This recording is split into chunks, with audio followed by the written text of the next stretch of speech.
ಆದ್ರೆ ಇವತ್ತು ಕುರುಬ ಸಮಾಜದಲ್ಲಿರ್ತಕ್ಕಂಥ ಯುವಕರು ಅನುಭವಿಸ್ತಕ್ಕಂಥ ಸಂಕಷ್ಟಗಳೇನು, ದೌರ್ಜನ್ಯಗಳು ಏನಾಗ್ತಾ ಇದಾವೆ ಅಂತಕ್ಕಂಥದನ್ನ ಕೆಲವು ವಿಚಾರಗಳನ್ನ ತಮ್ಮ ಮುಂದೆ ಹಂಚ್ಕೊಳ್ಳಿಕ್ಕೆ ನಾನು ಹಂಚ್ಕೋತಾ ಇದ್ದೀನಿ. ರಾಜಕಾರಣ ಅಂದ್ರೆ ಏನು ಅಂತಕ್ಕಂಥದನ್ನ ಫಸ್ಟ್ ಕ್ಲಾರಿಟಿ ನಮ್ಮ ಯುವ ಜನರಲ್ಲಿ ಇಲ್ಲ. ರಾಜಕಾರಣ ಅಂತಂದ್ರೆ ಬಹಳ ಜನ ತಿಳ್ಕೊಂಡಿದ್ದು ಅಧಿಕಾರ.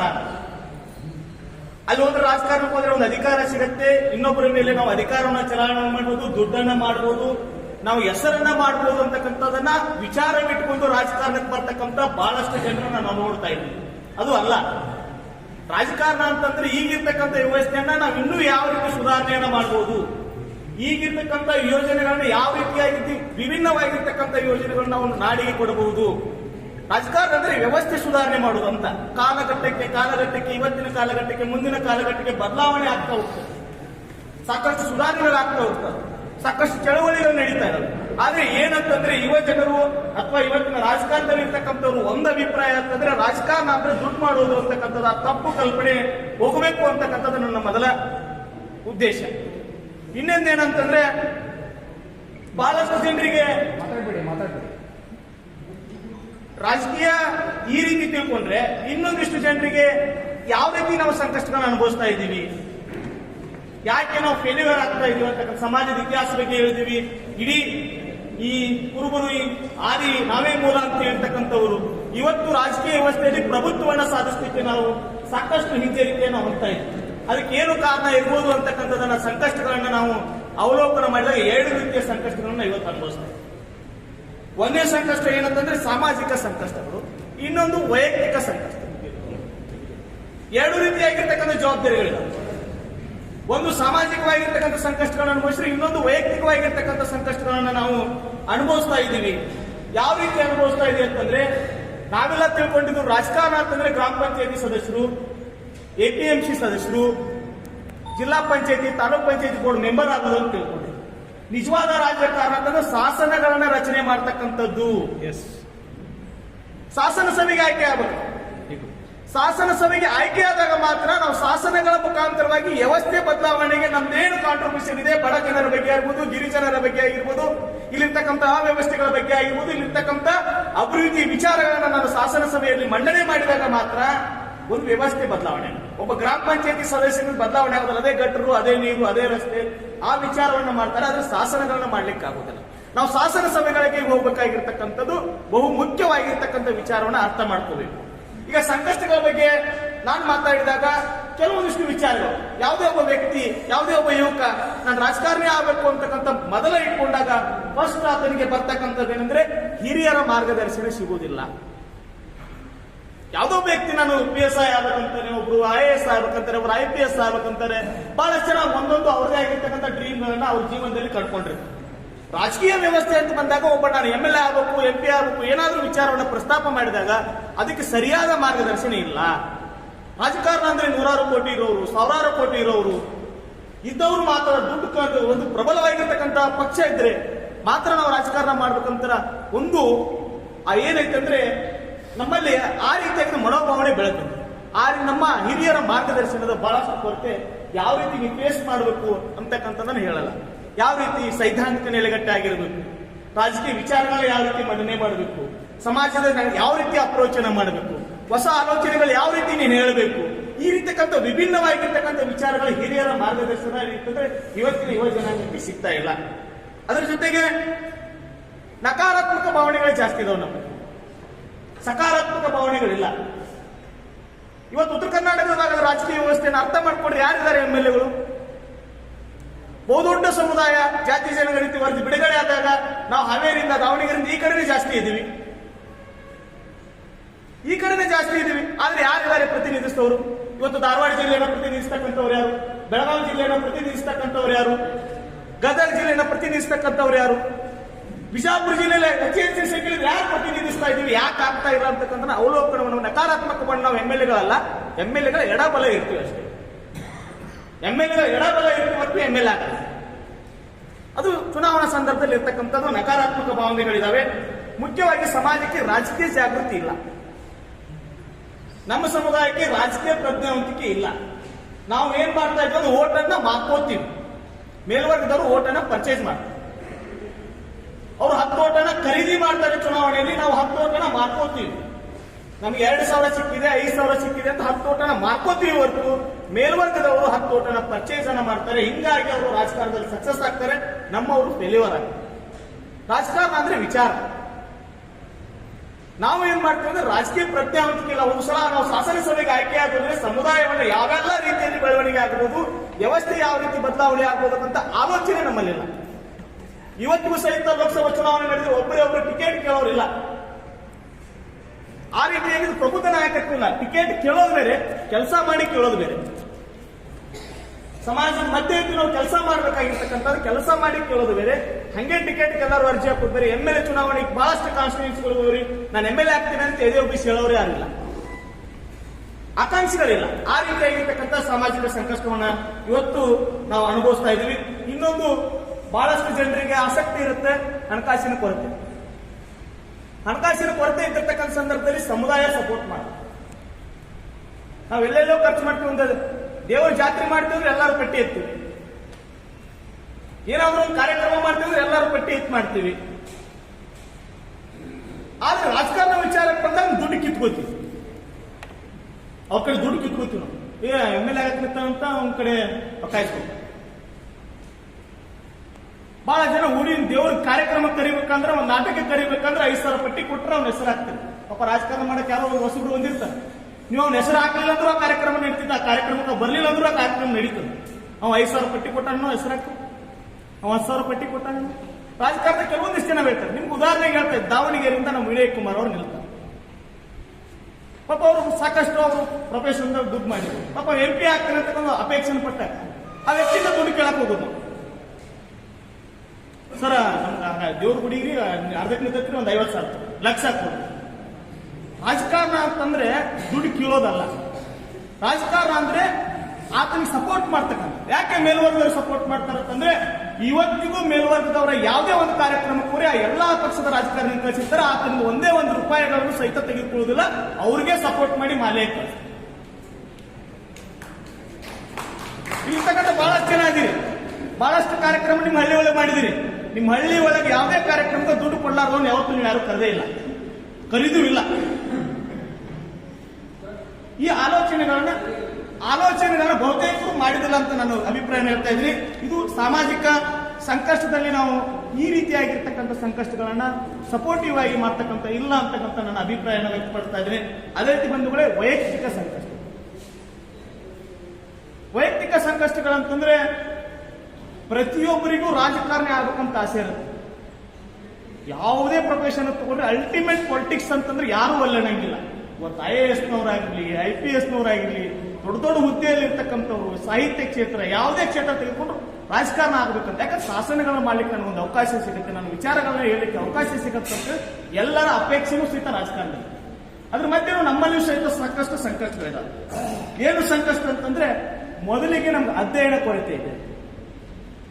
ನಾನೊಬ್ಬ MLA ಆಗ್ಬೇಕಂತ ಎಲ್ಲರೂ ಆಸೆ ಪಡ್ತೀನಿ, ಆದ್ರೆ ಅಧ್ಯಯನ ಮಾಡ ಕೇಳಿದ್ರೆ ನಾ ಎದುರಾಗ ಕಮ್ಮಿ ಅದನ್ರಿ ಅಂತ.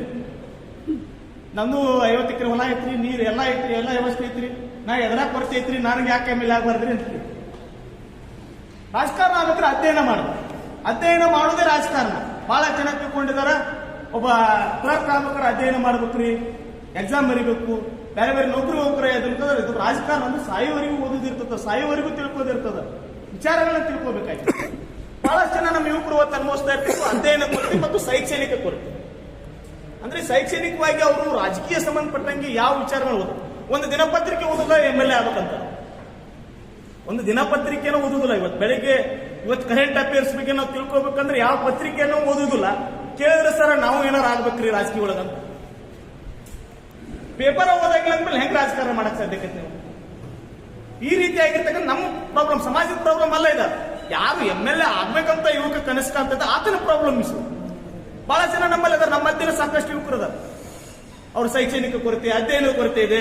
ಅದೇ ರೀತಿ ಸಂವಿಧಾನವನ್ನು ಅರ್ಥ ಮಾಡ್ಕೊಳಕ್ ಆಗ್ತಾ ಇಲ್ಲ ಬಹಳಷ್ಟು ಜನರಿಗೆ. ಸೈದ್ಧಾಂತಿಕ ನಿಲುವುಗಳು ಬಹಳ ಮುಖ್ಯ. ನಾವು ಯಾವ ಸೈದ್ಧಾಂತಿಕ ನೆಲೆಗಟ್ಟಿನ ಮೇಲೆ ರಾಜಕಾರಣ ಮಾಡ್ತೀವಿ ಅಂತಕ್ಕಂಥದ್ದು ಕ್ಲಾರಿಟಿ ಇಲ್ಲ ಅಂದ್ರೆ ರಾಜಕಾರಣ ಮಾಡಕ್ ಹೋಗ್ಬಾರ್ದು.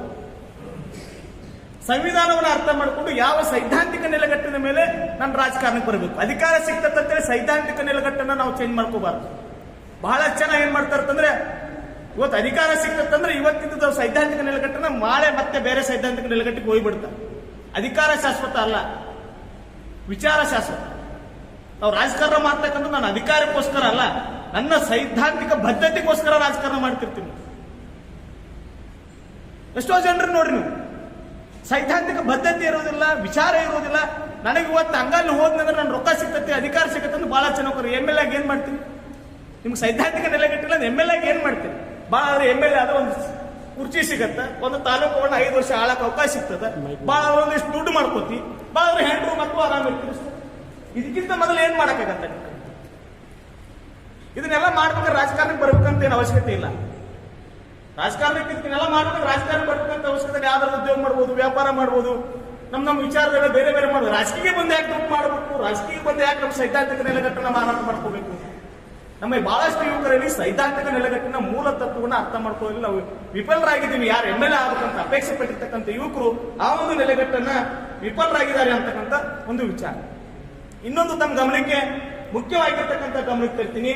ನಾವೆಷ್ಟೇ ತಿಳ್ಕೊಂಡಿರ್ಬೋದು, ಎಷ್ಟೇ ಓದಿರ್ಬೋದು, ಎಷ್ಟೇ ಅಧ್ಯಯನ ಮಾಡಿರ್ಬೋದು, ಆದ್ರೆ ರಾಜಕಾರಣಕ್ಕೆ 2 ಬಹಳ ಮಹತ್ವ. ಒಂದು ಹೋರಾಟ, ಇನ್ನೊಂದು ಧೈರ್ಯ. ನಿಮ್ಮಲ್ಲಿ ಧೈರ್ಯ ಇಲ್ಲ ಅಂತಂದ್ರೆ ದಯವಿಟ್ಟು ರಾಜಕಾರಣ ಬರಬೇಕು. ಹೋರಾಟದ ಮನೋಭಾವನೆ ಇಲ್ಲ ಅಂದ್ರೆ ದಯವಿಟ್ಟು ಬರಬೇಕು. ನೀ MLA ಆದ್ರೂ ಹೋರಾಟ ಮಾಡಬೇಕು, ಮುಖ್ಯಮಂತ್ರಿ ಆದ್ರೂ ಹೋರಾಟ ಮಾಡಬೇಕು, ಪ್ರಧಾನಮಂತ್ರಿ ಆದ್ರೂ ಹೋರಾಟ ಮಾಡಬೇಕು. ಆ ಕುರ್ಚಿ ತಕ್ಕಂಗೆ ಅದು ಹೋದ್ಮೇಲೆ ನಿನ್ನ ಜವಾಬ್ದಾರಿಗಳು ಹೆಚ್ಚಾಗ್ತವೆ, ಹೋರಾಟಗಳು ಜಾಸ್ತಿ ಆಗ್ತವೆ. ಮಾನ್ಯ ಮುಖ್ಯಮಂತ್ರಿಗಳಾಗಿರುವ ಸಿದ್ದರಾಮಯ್ಯನವರು ಅವರು ಸಹಿತ ಹೋರಾಟನೇ ಮಾಡಬೇಕು. ಅದಕ್ಕೋಸ್ಕರ ಈ ನಾಡಿನ ಅಭಿವೃದ್ಧಿಗೋಸ್ಕರ, ವಿಚಾರಕ್ಕೋಸ್ಕರ ಹೋರಾಟ ಮಾಡಬೇಕು. ಇಲ್ಲಿ ಸಮಸ್ಯೆಗಳನ್ನ ಬಗೆಹರಿಸಲಿಕ್ಕೆ ಹೋರಾಟ ಮಾಡಬೇಕು. ನಾವೇನ್ ತಿಳ್ಕೊಂಡು ಬೀದಿಯಲ್ಲಿ ಕೂತಿರ್ತಕ್ಕಂಥವ್ರು ಅಷ್ಟೇ ಹೋರಾಟಗಾರರು, ಫುಟ್ಪಾತ್ನಾಗ ಕೂತ್ಕೊಂಡು ಹೋರಾಟ ಮಾಡ್ತಾರೆ, ಯಾವ್ದೋ ಸರ್ಕಲ್ನಾಗ ನಾಲ್ಕು ಕೂತಿರ್ತಾರೆ ಅವರಟ್ಟ ಹೋರಾಟಗಾರರು. ಚಲೋ ಕಾರ್ನಾಗ ಅಡ್ಡಾಡೋರು, ಬಿಳಿ ಹೆಗ್ಗೆ ಹಾಕೊಂಡವರು, MLA ಆದವರು, MP ಗಳಾದವರು ಹೋರಾಟಗಾರ ಅಲ್ಲ ಅಂತ. ಪ್ರತಿಯೊಬ್ಬ ರಾಜಕಾರಣಿಯೂ ಒಬ್ಬ ಹೋರಾಟಗಾರ. ನಾನು ನೀವು MLA ಆದ್ರೆ ನೀವು ಅಪೋಸಿಟ್ ಲೀಡರ್, ಆಡಳಿತ ಪಕ್ಷವನ್ನು ಕಿವಿ ಹಿಂಡಬೇಕಾಗತ್ತೆ. ಆಡಳಿತ ಪಕ್ಷದಲ್ಲಿ ವಿರೋಧ ಪಕ್ಷಗಳಿಗೆ ಉತ್ತರ ಕೊಡಬೇಕಾಗತ್ತೆ. ನಿಮ್ಮ ಕ್ಷೇತ್ರದ ಅಭಿವೃದ್ಧಿಗೋಸ್ಕರ ಹೋರಾಟ ಮಾಡಬೇಕಾಗತ್ತೆ. ನಾವು ಬೆಳೆದು ಬಂದಿರ್ತಕ್ಕಂಥ ಸೈದ್ಧಾಂತಿಕ ನೆಲೆಗಟ್ಟಿಗಾಗಿ ಹೋರಾಟ ಮಾಡಬೇಕಾಗತ್ತೆ. ಹೋರಾಟ ಒಬ್ಬ ರಾಜಕಾರಣಿಯ ಮುಖ್ಯ ಲಕ್ಷಣ. ಅಷ್ಟೇ ಧೈರ್ಯ. ನಿಮ್ಗೆ ಹೋರಾಟ ಮತ್ತು ಧೈರ್ಯ ಇಲ್ರಿ, ಬಹಳಷ್ಟು ಓದ್ಕೊಂಡೇನ್ರಿ, PhD ಮಾಡಿನಂತ ನಾವೇನೂ ಆಗಲ್ಲ. ದಡ್ಡ ಇದ್ರೂ ಪರವಾಗಿಲ್ಲ, ಧೈರ್ಯ ಇರು.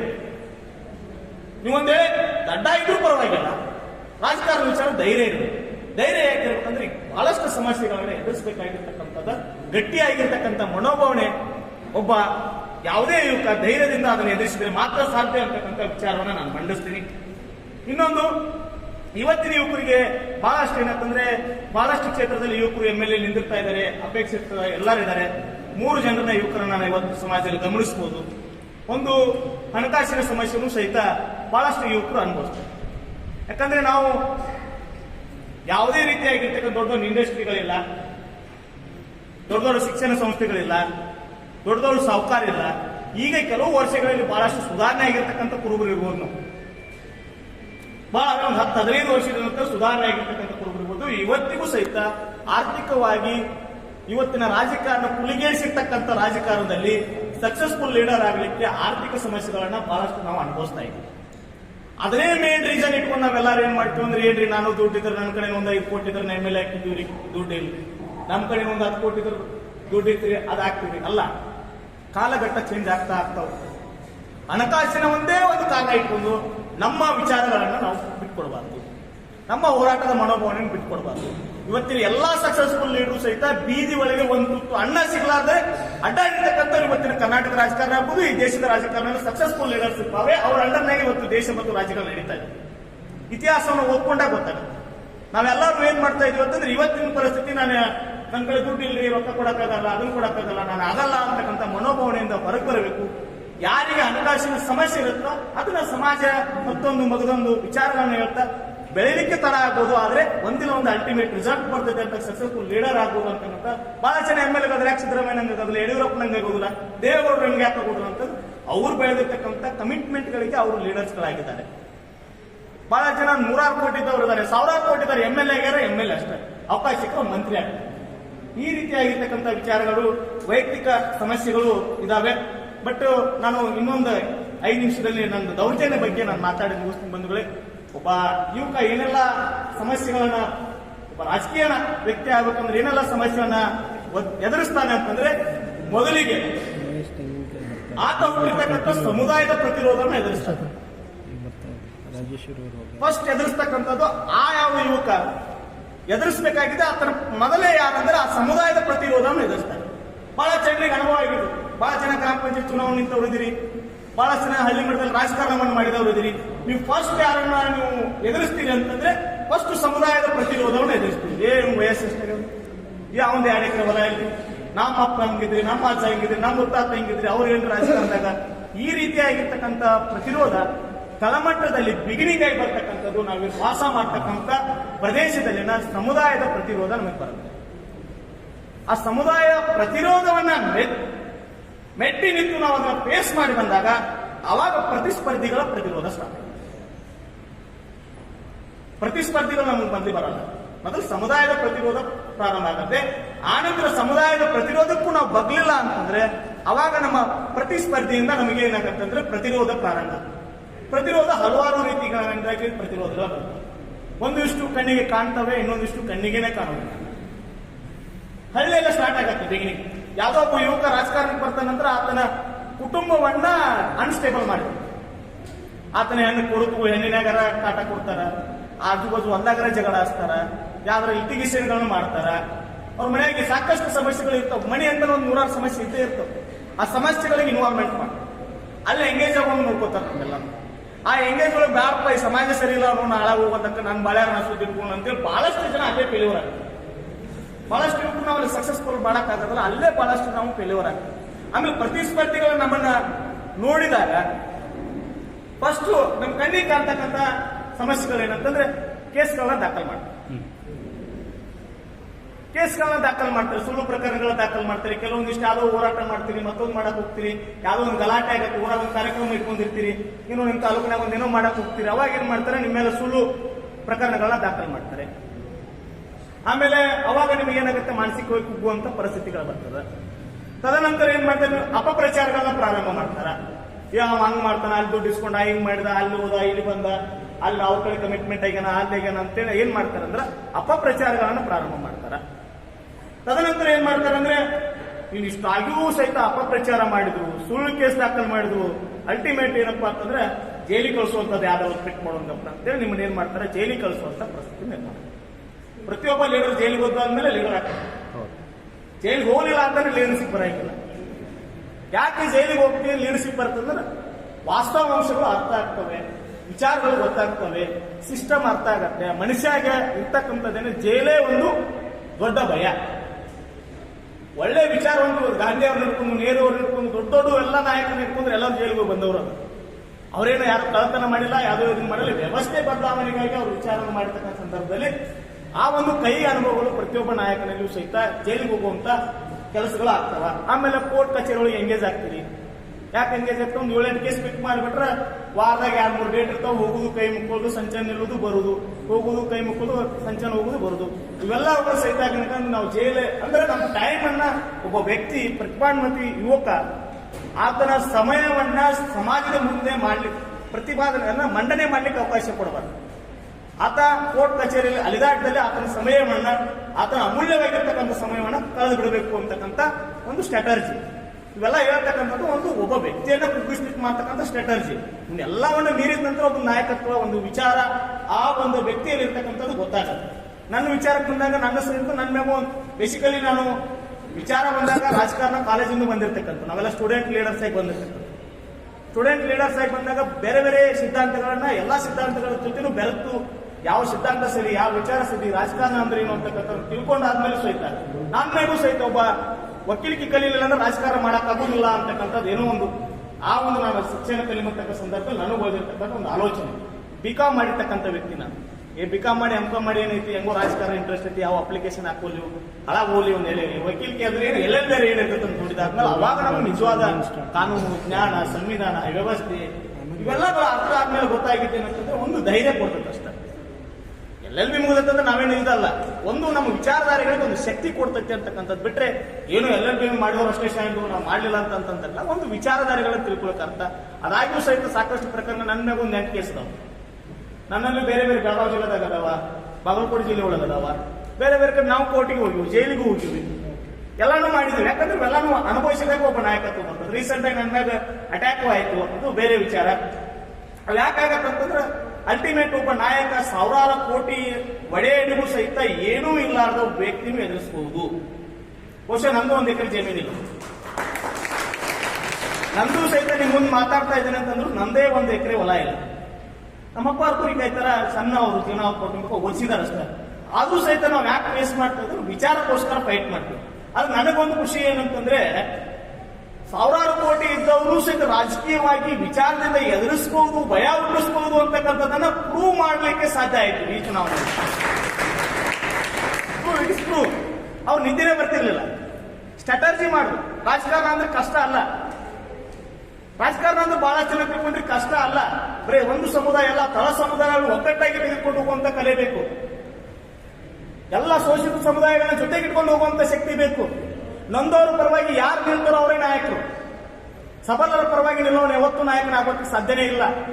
ದುಡ್ಡಿರುವವರ ಪರವಾಗಿ, ಸಬಲರ ಪರವಾಗಿ ಯಾರು ನಿಂತ್ಕೊತಾರೋ ಅವ್ರು ನಾಯಕರಾಗಲಿಕ್ಕೆ ಸಾಧ್ಯನೇ ಇಲ್ಲ. ಯಾವುದೇ ಸಮುದಾಯದಲ್ಲಿ ಯಾವುದೇ ಆಗಲಿ ತುಳಿತಕ್ಕೊಳಗಾದವರಿಗೆ, ದೌರ್ಜನ್ಯಕ್ಕೊಳಗಾದವರಿಗೆ, ಅನ್ಯಾಯಕ್ಕೊಳಗಾದವರ ಪರವಾಗಿ ಯಾರು ನಿಲ್ತಾರೋ ಅವ್ರು ನಾಯಕ ಆಗೇ ಆಗ್ತಾರೆ. ನಾವೇನ್ ತಿಳ್ಕೊಂಡಿದ್ವಿ, 100 ಕೋಟಿ 1000 ಕೋಟಿ ಇದ್ದವ್ರು ನಾಯಕರು ಅಂತ ತಿಳ್ಕೊಂಡು ಅವ್ರು ನಾಯಕರಲ್ಲ, ಹೆದರು ಕುಕ್ಕಳ್ರು. ಅವರೊಂದು ದೊಡ್ಡ ಸಾಮ್ರಾಜ್ಯ, ಒಂದಿಷ್ಟು ಮಂದಿನ ಇಟ್ಕೊಂಡು ಅಡ್ಡಾಡ್ತಿರ್ತಾರೆ. ಅವ್ರನ್ನ ವಿಚಾರದಿಂದ ನೀವು ಅಧ್ಯಯನ ಮಾಡಿದಾಗ, ನಾನು ಸಹಿತ ಸಾಕಷ್ಟು ರಾಜಕಾರಣಿಗಳನ್ನ ಅಧ್ಯಯನ ಮಾಡಿದಾಗ ಅಥವಾ ಅವರ ಒಂದು ವಿಚಾರಗಳನ್ನ ನೋಡಿದಾಗ ಅವರಂತ ಟುಕ್ಕು, ಅವರಂತ ಡರ್ಬುಕ್ಕು ಯಾರೂ ಇರುವುದಿಲ್ಲ. ಅದು ನೀವು ತಲೆಯಾಗಿರ್ಬೋದು. MLA ಇರ್ಬೋದು, ಮಂತ್ರಿ ಇರ್ಬೋದು. ನಾನು 2 ಮಾಜಿ ಮಂತ್ರಿಗಳು ಹೋರಾಟ, 2 ಸೋತು. ನಮ್ಮ ಮುಧೋಳದಲ್ಲಿ ಗೋವಿಂದ ಕಾರಜೋಳ ಸೋಲಿಲ್ಲ ಸರ್ದಾರ, ಯಾವತ್ತೂ ಸೋತಿದ್ದಿಲ್ಲ ಅವರು. ಅವರು ನಮ್ಮನ್ನ ಜೈಲಿಗೆ ಕಳಿಸಿದ ನಂತರ ಈ ವ್ಯಕ್ತಿಯನ್ನು ಸೋಲಿಸಬೇಕು ಅಂತ ಆಲೋಚನೆ ಬಂದಾಗ ಒಂದು ಚಳವಳಿಯ ರೂಪವಾಗಿ ಆ ವ್ಯಕ್ತಿ ಚುನಾವಣೆ ಗೆಲ್ಲಕ್ಕೆ ಸಾಧ್ಯ ಆಗಲಾರ್ದಂಗೆ ಮಾಡಿದ್ದು. ರೈತರು ನಂದು ಮುಧೋಳು, ಆಕ್ಚುಲಿ ಮುಧೋಳು ನಮ್ಮ ಪೀಳಿಗೆ ಸಂಬಂಧನೇ ಇಲ್ಲ. ಆದ್ರೂ ಈ ಚುನಾವಣೆಯಲ್ಲಿ ನಮ್ಮಲ್ಲಿರ್ತಕ್ಕಂಥ ಒಂದು ಏನು ವಿಚಾರಗಳನ್ನ ಯಾರು ನಮ್ಮನ್ನ ಲೀಡರ್ ಮಾಡಂಗಿಲ್ಲ. ತಪ್ಪು ಕಲ್ಪನೆ ನಮ್ಮನ್ನೆಲ್ಲರೂ ಲೀಡರ್ ಮಾಡ್ತಾರೆ. ಯಾರ ಬೆಳೆಸ್ಬೇಕು, ಸಮಾಜ ಬೆಳೆಸ್ಬೇಕು, ನಮ್ಮ ಸಿದ್ದರಾಮಯ್ಯ ಬೆಳೆಸ್ಬೇಕು, ಮಂತ್ರಿ ಬೆಳೆಸ್ಬೇಕು, MLA ಇಂದ ಅಡ್ಡಾಡಿದ್ರೆ ಬೆಳಿತೀನಿ, 4 ರೊಕ್ಕ ಮಾಡ್ಕೋಬಹುದು ಅಷ್ಟೇ. ಆದರೆ MLA ಜೊತೆ ಅಡ್ಡಾಡಿದ್ರೆ 4 ರೊಕ್ಕ ಮಾಡ್ಕೋಬಹುದು, 4 ಕೆಲಸ ಮಾಡ್ಕೋಬಹುದು, ಮನಿ ಸಾಕೋಬಹುದು. ನಾಯಕನಾಗಿರ್ತಕ್ಕಂಥದನ್ನ ವಿಚಾರದಿಂದ ವ್ಯವಸ್ಥೆ ಒಳಗೆ ನಾನೇನು ವಿಭಿನ್ನವಾಗಿ ಮಾಡಬಲ್ಲೆ ಅಂತಕ್ಕಂಥದನ್ನ ನಾವು ಸೃಜನಶೀಲತೆ ನಮ್ಮಲ್ಲಿ ಇರಬೇಕು. ನಂದು ಬೀಳಿಗೆ ನಾನು ಸಂಬಂಧ ಇಲ್ಲ, ರಿಸರ್ವ್ ಕಾನ್ಸ್ಟಿಟ್ಯೂನ್ಸಿ ನಾ ಬೀಳಿಗೆ ಹೋಗಿದ್ರೆ ಪ್ರಬಲವಾದ ನಾಯಕ ಮುರುಗೇಶ್ ನಿರಾಣಿಯನ್ನ ಹೆಂಗೆಲ್ಲ ಎದುರಿಸಿದ್ರೆ ನನಗೆಲ್ಲ ಏನೇನು ಸಮಸ್ಯೆಗಳು ಬರ್ಬೋದು, ನಾನು ಯಾವ ರೀತಿಯಾಗಿ ಆತನನ್ನ ಎದುರಿಸಬೇಕು ಅಂತಕ್ಕಂಥ ಒಂದು ಆಲೋಚನೆ ಇಟ್ಕೊಂಡು ನಾನು ಹೋಗಿದ್ದೆ. ಅವಾಗ ನನ್ನಲ್ಲಿರ್ತಕ್ಕಂಥ ವಿಚಾರಗಳನ್ನ ಮಂಡನೆ ಮಾಡಿದೆ. ಸಾಕಷ್ಟು ಜನ ಅದನ್ನ ಇಷ್ಟಪಟ್ಟರು, ಸಾಕಷ್ಟು ಜನ ಇಲ್ಲಪ್ಪ ಹುಡುಗರು ಇನ್ನೂ ಸಣ್ಣ ವಯಸ್ಸೈತಿ, ಮುಂದಿನ ಮನೆಗೆ ಏನಾರು ಆಗ್ಬೋದು ಅಂತ. ನಾನು ಚುನಾವಣೆ ನಿಲ್ಲಿಲ್ಲ ಅಂದ್ರೆ, ನಾನು ಧೈರ್ಯನೇ ಮಾಡಲಿಲ್ಲ ಅಂದ್ರೆ, ಚುನಾವಣೆ ನಿಲ್ಲಿಲ್ಲ ಅಂದ್ರೆ ಇವತ್ತು ನಾನು ನಿಮ್ಮ ಮುಂದೆ ಮಾತಾಡ್ತೇನೆ. ಮಾತಾಡ್ತಾ ಇದ್ದೇನೆ ಅಂತಂದ್ರೆ ನಾವೇ ಚುನಾವಣೆ ನಿಂತ್ಕೋತ ಹೋಗ್ಬೇಕು. ಚುನಾವಣೆ ಅಂತಂದ್ರೆ ಒಂದು ಪ್ರಜಾಪ್ರಭುತ್ವದಲ್ಲಿ ಮಾಡ್ತಕ್ಕಂಥ ಒಂದು ಎಕ್ಸ್ಪೆರಿಮೆಂಟ್. ನಾವು ಜನರ ಮಧ್ಯೆ ಇಟ್ಟು ಮಾಡ್ಬೇಕು. ಲ್ಯಾಬ್ರೋಟರಿ ಏನಂದ್ರೆ ಪ್ರಜಾತಂತ್ರ ವ್ಯವಸ್ಥೆ ಲ್ಯಾಬ್ರೋಟರಿ. ಇಲ್ಲೇ ಎಕ್ಸ್ಪೆರಿಮೆಂಟ್ ಮಾಡ್ಬೇಕು. ನಾವು ಮಾಡ್ಬೇಕಂತ ಚುನಾವಣೆ ನಿಲ್ಬೇಕು. ಮತ್ತೆ ಚುನಾವಣೆ ನಿಲ್ಲಾರ್ದು ನಾವು ಲ್ಯಾಬ್ರೋಟರಿ ಚೆಕ್ ಮಾಡಕ್ ಆಗಂಗಿಲ್ಲ. ಚುನಾವಣೆ ನಿಂದಿರ್ಬೇಕು, ಜನರ ಮಧ್ಯೆ ಇರಬೇಕು, ಜನರ ವಿಚಾರಗಳನ್ನ ಹೇಳ್ಕೊಡಿರ್ಬೇಕು. ಯಾವುದೇ ಸಮುದಾಯಕ್ಕೆ ಅನ್ಯಾಯ ಆದಾಗ ನಾವು ಅದಕ್ಕೆ ಸ್ಪಂದಿಸಬೇಕು. ಅವಾಗ ಏನಾಗುತ್ತೆ ಅಂದ್ರೆ ಜನ ರಿಸಲ್ಟ್ ಬರ್ತದೆ. ರಿಸಲ್ಟ್ ಒಂದೊಂದಿನ ಕೊಡುದಿಲ್ಲ. ರಾಜಕಾರಣದ ಬಹಳ ಜನ ಯುವಕರು ರಾತ್ರೋರಾತ್ರಿ ನಾಯಕರಾಗ್ತೀವಿ ಅಂತಕ್ಕಂತ ತಿಳ್ಕೊಂಡಿದ್ದಾರೆ. ಕನಿಷ್ಠ ಪಕ್ಷ 15ರಿಂದ 20 ವರ್ಷ ಬೇಕು. ನಾವ್ಯಾರು MLA ಮಕ್ಕಳಲ್ಲ, ನಾವ್ಯಾರು ಆಸ್ತಿವಂತರಲ್ಲ, ನಾವ್ಯಾರು ಎಲ್ಲಿಂದ್ರೂ ಬಂದಿಲ್ಲ. ನಾವೆಲ್ಲಾ ಜನ ಇದ್ವಿ ಅಂತಂದ್ರೆ ಒಬ್ಬ ವ್ಯಕ್ತಿ ಇವತ್ತಿನ ಕಾಲಘಟ್ಟದಲ್ಲಿ ನಾವು ರಾಜಕಾರಣಿ ಆಗ್ಬೇಕಂದ್ರೆ ಕನಿಷ್ಠ 15ರಿಂದ 20 ವರ್ಷ ನಾವು ಪರಿಶ್ರಮ ಹಾಕ್ತೀವಿ ಅಂತಂದ್ರೆ ಒಂದು 20 ವರ್ಷ ಈ ಸಿಸ್ಟಮ್ ಅಲ್ಲಿ ನಿಮ್ದೇ ಆಗಿರ್ತಕ್ಕಂಥ ವಿಚಾರವನ್ನ ಮಂಡನೆ ಮಾಡಬಹುದು. ನಾವು ಹೆಂಗೋ ರಾತ್ರೋರಾತ್ರಿ ಆಗಿರೋರು ಬಹಳಷ್ಟು ಜನ MLAಗಳು ಪ್ರತಿ ವರ್ಷ 5 ವರ್ಷಕ್ಕೊಮ್ಮೆ ಚುನಾವಣೆ ನಡೆದಾಗ ಯಾವುದೋ ವೇಗದಾಗ ಗೆದ್ದಿರ್ತಕ್ಕಂಥ ಬಹಳ ಜನ ಬರ್ತಾರೆ. MLAಗಳು ಬಹಳ ಜನ ಬರ್ತಾರ, ಅಲ್ಲೇ MLA ಆಗಿರ್ತಾರ, ಹೋಗ್ತಾರ. ಆದ್ರೆ ವಿಚಾರವನ್ನ ಮಂಡನೆ ಮಾಡಕ್ಕಾಗೋದಿಲ್ಲ. ಹೀಗಾಗಿ ಸಾಕಷ್ಟು ವಿಚಾರಗಳನ್ನ ತಮ್ಮೊಂದಿಗೆ ಹಚ್ಕೊಂಡು ಬಂದ್ಕೊಳ್ಳಿ. ಯಾಕಂದ್ರೆ ಈಗಾಗಲೇ ಊಟ ಎಲ್ಲರೂ ಊಟಕ್ಕಾಗಿ ಕಾಯ್ತಾ ಇದ್ರಿ. ಇಷ್ಟೇ ನನಗೆ ಅವಕಾಶ ಕೊಟ್ಟಿರ್ತಕ್ಕಂಥ ಎಲ್ಲಾ ಗುರು ಹಿರಿಯರಿಗೆ ನಾನು ನನ್ನ ಮಾತನ್ನ ಮುಗಿಸ್ತಾ ಇದ್ದೀನಿ ಬಂದ್ಗಳು. ಎಲ್ಲರಿಗೂ ನಮಸ್ಕಾರ.